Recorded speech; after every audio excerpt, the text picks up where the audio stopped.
Vision கியா, நம்பகமான பார்வை. இப்ப யாரும் வர்ற வரைக்கும் காத்திருக்க தேவையில்லை.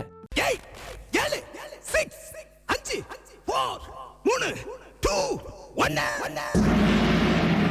எங்கள் பேப்பர் படியன் எங்கட பேப்பபடியன் வரா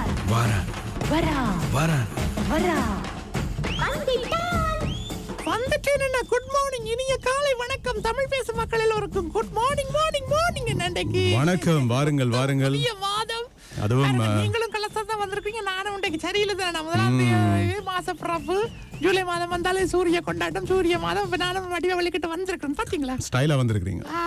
இந்த மாதிரி ஒவ்வொரு நாளும் மெயின்டைன் பண்ணுவோம். அப்படியா? சரியா, நீங்க சொன்ன சரிதானே. நாங்கள் அழகா வரும். அதே மாதிரி பத்திரிகைகள் எடுத்து படிப்போம்னா நிறைய அரசியல் கட்சிகள் எல்லாம் இலங்கையில் அதிகமான அரசியல் கட்சிகள் உதயமாய் கொண்டே இருக்கும். தினம் செய்தியை படிச்சிருந்தோம். அதே மாதிரி தமிழ் தேசிய கூட்டமைப்பினுடைய தலைவரும் இலங்கையினுடைய மூத்த அரசியல்வாதியுமான ரா சம்பந்தன் ஐயா காலமானார். எனவே 91 வயதுல கொழும்பில் தான் அவர் தனியார் வைத்தியசாலையில் சிகிச்சை பெற்றிருந்த நிலையில நேற்றிரவு காலமானதாக தெரிவிக்கப்பட்டிருக்கு. இல்லையா, நீண்ட அரசியலில் பழுத்த ஒரு அரசியல்வாதி, மிக நீண்ட அனுபவம் கொண்ட ஒருவர். அது மட்டுமல்ல, நாட்டில் பல்வேறு அந்த சீனியர் பாலிட்டிஷியன்ஸ் இருக்கிறாங்க இல்லையா, சிரேஷ்ட அரசியல்வாதிகளோடு மிக நெருக்கமாக பணிபுரிந்த ஒருவராகவும் இருக்கின்றார். நிறைய பேர் மதிக்கத்தக்க ஒரு அரசியல்வாதியாக தன்னை மிளிர வைத்தவர் தான் இரா சம்பந்தன். தள்ளாடுற வயதுல கூட பல விடயங்களை ஞாபகத்தில் வைத்து பேசக்கூடிய ஒருவராக இருந்தார். இப்ப பாருங்க, அமெரிக்க ஜனாதிபதி தேர்தலில் ஜோ பைடனுக்கும் டொனால்ட் ட்ரம்புக்கும் இடையில நேரடி விவாதம் தொலைக்காட்சியில் நடந்தது, முதலாவது விவாதம். அதுல ஜோ பைடனுக்கு நிறைய விஷயங்கள் ஞாபகம் இல்லை. அவருடைய ஞாபக சக்தி இழந்த நிலையில் அவர் இருக்கிறத அவருக்கு பலவீனமாக பயன்படுத்தி விட்டார் டொனால்ட் ட்ரம்ப். ஒன்றுமே ஞாபகம் இல்லை அவருக்கு, வயசு காரணம் அதுக்கு. ஆனால் இரா சம்பந்தன் அவர்கள் நிமிர முடியாமல் கூட, குனிந்த தலையோடு கூட, கண்களை கூட திறக்க முடியாது. ஆனால் கடைசி நேரம் வரைக்கும் அரசியலில் மிக நிதானமாக தன்னுடைய கருத்துக்களை பதிவு செய்தவர். அனைத்தரமாக உறுதியுமா இருந்தவர் அவர் கொள்கையில். சரி, நான் அஞ்சலிகளை தெரிவித்துக் கொண்டு பத்திரிகைகள் எடுத்து படிப்போம்னா, வீரகேசரி பத்திரிகைகளுடைய பிரதான தலைப்புச் செய்தி, மூழ்க போன கப்பலையே நான் மீட்டெடுத்தேன், தப்பியோடிய மாலுமிகளிடம் மீண்டும் ஒப்படைப்பதா மக்களே தீர்மானிக்க வேண்டும் என்கிறார் ஜனாதிபதி. பாத்தீங்களா, அந்த கப்பல் பற்றி இப்ப பேசியிருக்கிறாருன்னா, டைட்டானிக் கப்பல் ஒன்று என்னிடம் ஒப்படைக்கப்பட்டது. அதனை நான் தற்போது மீட்டு துறைமுகத்துக்கு கொண்டு வந்திருக்கிறேன். அதிலிருந்து மாலுமிகள் அனைவரும் தப்பியோடி விட்டனர். பனிப்பாறை குழு பயந்து அதனை பொறுப்பேற்க யாரும் இருக்கவில்லை. இந்த நிலையில் இந்த கப்பலை திருத்திக் கொண்டு இன்னும் 100 வருடங்களுக்கு பாதுகாப்பாக பயணிக்க போகிறோமோ அல்லது தற்போது இருக்கும் கப்பலை தப்பியோடிய மாலுமிகளிடம் ஒருவரிடம் ஒப்படைப்பதா என்பதை மக்கள் தீர்மானிக்க வேண்டும் என்று ஜனாதிபதி ரணில் விக்ரமசிங்க சொன்ன செய்தி வந்திருக்குன்னா, என்ன காரணம், நாடு இறுகி போயிருந்த நேரத்தில் பிரதமர் பதவி வந்து பொறுப்பேற்குமாறு கோட்டாபய ராஜபக்ச, சஜித் பிரேமதாஸ் உள்ளிட்ட பலரிடம் கோரிக்கைகள் முன்வைத்தார் தானே.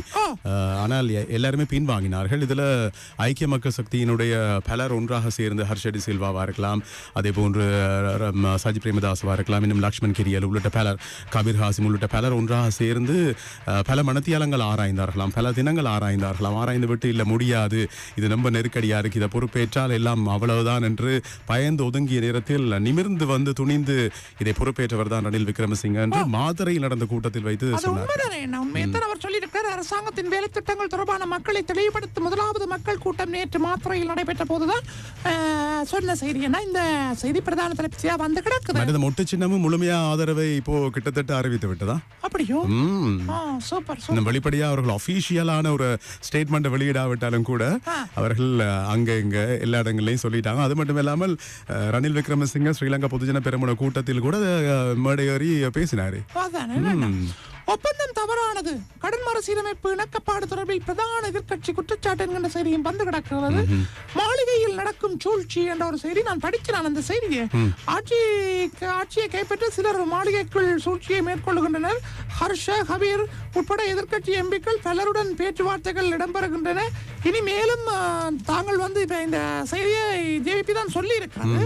எனவே என்னென்று சொன்னால், அதோட உண்மைத்தன்மை என்னன்னு சொன்னாலன்னா, இப்போது நாங்கள் இந்த நீங்க சொன்ன மாதிரி இந்த கபீரவங்க எல்லாம் இப்ப கட்சியை உடைக்கிறதுக்கு இருக்கிறாங்களாம். எனவே எந்த சூழ்ச்சியாலும் மக்களின் எழுச்சியை மறுமலர்ச்சியை நிறுத்த முடியாதுன்னு தேசிய மக்கள் சக்தியின் தலைவரும் பாராளுமன்ற உறுப்பினர் அருண்குமார் தெரிவித்த செய்தான் இந்த செய்தி. தங்களை உடைக்க பாக்குறாங்களா? சரி சரி, அதாவது இப்படித்தானே. இப்ப என்னென்றால், ஐக்கிய மக்கள் சக்தி தரப்பு என்ன சொல்கிறது என்றால், கலரை மாத்தினாலும் உடைய மாத்தினாலும் சரியா, சின்னத்தை மாத்தினாலும் அந்த ஜேவிபி அதே ஜேவிபி தான்.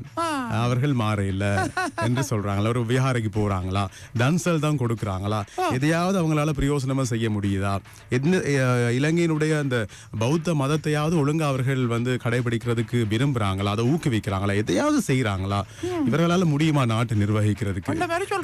அது மட்டும் இல்லாமல் சிவனேசத்துறை சந்திரகாந்தன் இருக்கிறாரு பிள்ளையான், அவர் வேற சொல்லிட்டார் 2 தினங்களுக்கு முன்பு ஜேவிபி தரப்பு தமிழீழ விடுதலை புலிகளுக்கு ஆயுதங்களை தந்ததாக. இப்ப அதை வேற விசாரிக்க சொல்லி நாமல் ராஜபக்ச சொல்றாரு. அது என்ன ரணசிங்க பிரேமதாச கொடுத்தாருன்னு தானே கதை இருந்தது, இவர்களும் கொடுத்திருக்காங்களா? விசாரிங்க சொல்றேன். ஒரு புது கதையெல்லாம் சஜித்தை வீழ்த்துவதற்கு செயற்படும் அரச, இதுதான் எதிர்கட்சியின் நிலை என்கிறார் அமைச்சர் மனுஷன் ஆணையக்காரர். சரி, அந்த செய்தியும் வந்து கிடக்கிறது. நாளை பாராளுமன்றம் கூடுகிறது, ஒப்பந்தம் குறித்து விவாதம் என்கிற செய்தியும் வந்திருக்குன்னா, அது மட்டுமல்ல ஜனாதிபதியும் ஒரு சிறப்புரையை நிகழ்த்த போறார் பாராளுமன்றத்தில். பேச்சுக்களை விரிவுபடுத்தும் அரசு என்கிற செய்தியோடு பொருளாதார முன்னேற்றத்தில் ஷெகான் காஞ்சன விஜய் அவர் இருக்கிறார் தானே, எரிபொருள் அமைச்சர், முக்கிய பங்கு பொதுஜன பெருமுனா தெரிவிப்பு என்கிற செய்தியும் வந்து கிடக்கு. என்ன திரும்ப சொல்லுங்க? பொருளாதார முன்னேற்றத்தில் முக்கிய பங்காம இவங்கள் ஷெகான் சமசிங்கமும் காஞ்சன விஜயசேகரன். தரைமார்க்க தொடர்பு உருவாக்கப்பட்டால் இலங்கை இந்தியாவின் காலனியாக விடுமாம். தேசிய சுதந்திர முன்னணி தலைவர் விமல் வீரவன்ச தெரிவிச்சிருக்கிறார். மூளை இருக்கிற மாதிரி பேசுவார். 2019 பேசினார். இலங்கைக்கு 2 பேர் இருக்கிறாங்களாம், அதாவது சிங்கப்பூர் தலைவரும் இருக்கிறாராம், மலேசியா தலைவரும் இருக்கிறாராம், ஒன்றா சேர்ந்து ஒரே உருவத்துல வந்திருக்கிறாராம் எல்லாம் வீரவசனம் பேசியவர் தான் விமல் வீரவன்ச. தமிழ் பொது வேட்பாளர் குறித்து பேசுவதில் எந்த பயனும் இல்லை, சாணக்கிய நம்பி கூறுகிறார் என்ற செய்தியும் வந்து கிடக்கிறது. நல்லிணக்கமான இலங்கையை காண்பதில் நம்பிக்கை உள்ளது, கனடிய உயர்ஸ்தானிகர் எரிக் வால்ஸ் கூறுகிறார் என்ற செய்தியோடு, உண்மை பொறுப்புக்கூறல் மிகவும் முக்கியமானவை, ஐநாவின் இலங்கைக்கான பிரதிநிதி மார்க் அன்ட்ரோ தெரிவித்த செய்தி வந்து மார்க் அன்ட்ரே அரசில் இருக்கும் 12 பேர் நம்முடன் இணைவர். ஐக்கிய மக்கள் சக்தியினுடைய பொதுச் செயலாளர் ரஞ்சித் மத்துவ பண்டார சொல்லியிருக்காங்க. அரசிலிருந்து 12 பேர் போறாங்களாமே சைத்தன் நாடு. அங்கால நீங்கள வர போறோன்றாங்க, இங்கால அங்கால போறோன்றாங்க. பேச்சுக்கள் எல்லாம் நடந்து கொண்டிருக்காம அவர் செய்திதான் அந்த செய்தி. தினக்குரல் பத்திரிகையின் பிரதான தலைப்புச் செய்தியாக, ஜனாதிபதி தேர்தலில் சுயேட்சை வேட்பாளராக போட்டியாம், அனைத்து தரப்பினரிடமும் ஆதரவு கோரவுள்ள ரணில் சகல அரசியல் கட்சிகளுக்கும் கடிதம் எழுதவுள்ளாராம். அதாவது கட்சி சார்பாக கட்சி அரசியல் அப்படின்றத தாண்டி நாட்டுக்கான அரசியல்வாதியாக அரசியல் தலைமைத்துவத்தை வழங்குறதுக்கு தான் தயாரா இருக்கிறதாகத்தான் சொல்றார்.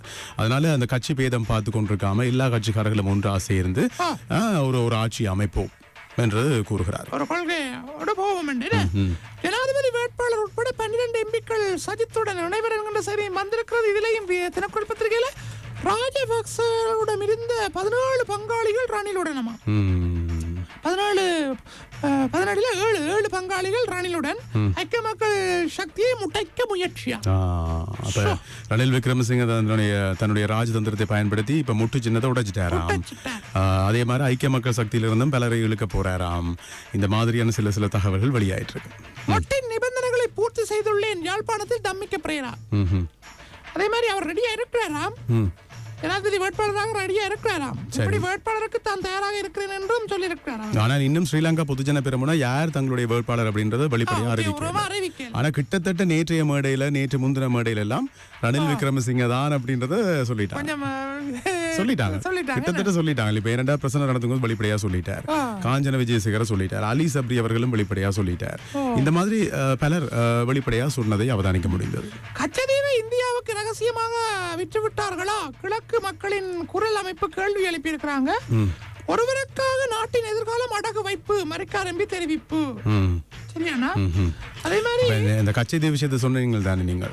கச்சைதீவு அப்படின்றது உண்மையிலேயே அது இந்தியாவினுடைய பக்கம் தான் கூடுதலாக கிட்ட நெருக்கமா இருக்கு. அதான் தீவு இந்தியாவுக்கு பக்கத்துல இருக்கா இலங்கைக்கு பக்கத்துல இருக்கான்னு கேட்டால் உண்மையிலே இந்தியாவுக்கு பக்கத்துல தான் இருக்குது. இந்தியாவினுடைய பிரதமர் இந்திரா காந்தி அவர்கள் தான் சிறிமாவ பண்டாரநாயக் அவர்கள் இலங்கையில பிரதமராக இருக்கும்போது அதை வழங்கினார். 2 பெண்கள்ல ஒரு நட்பு ரீதியாக ஒரு கொடுக்கல் வாங்கலாக அந்த நிலப்பகுதியை அந்த தீவு பகுதியை வழங்கி கொண்டார்கள். மாறி வழங்கி கொண்டார்கள். கொடுத்ததை திரும்ப கேட்கலாமா?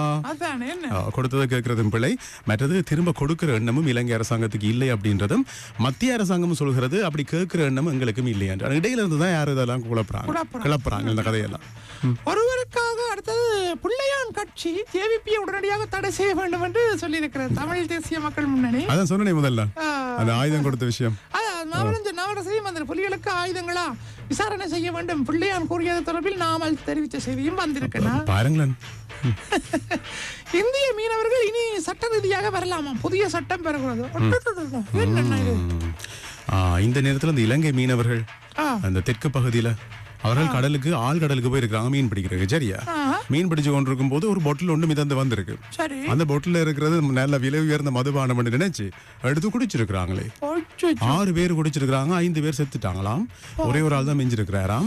அது மட்டும் மேல பக்கத்துல இருந்த இன்னொரு படகுக்கு வந்து கூப்பிட்டு மச்சான் அந்த நீயும் வச்சுக்கொள்ள பகிர்ந்து குடிப்பாங்க அந்த மாதிரி அவர்களும் கொடுத்திருக்கிறாங்க. ஆனால் அவர்கள் குடிக்கலையாம். ஆனா இந்த மீனவ குழு வந்து குடித்திருக்கிறது. 6 பேர் குடிச்சிருக்கிறாங்களா, 5 பேர் இறந்துட்டாங்களாம். இந்த மாதிரியான சில விஷயங்கள் நடந்திருக்கு பாருங்க. சோகமான செய்தி.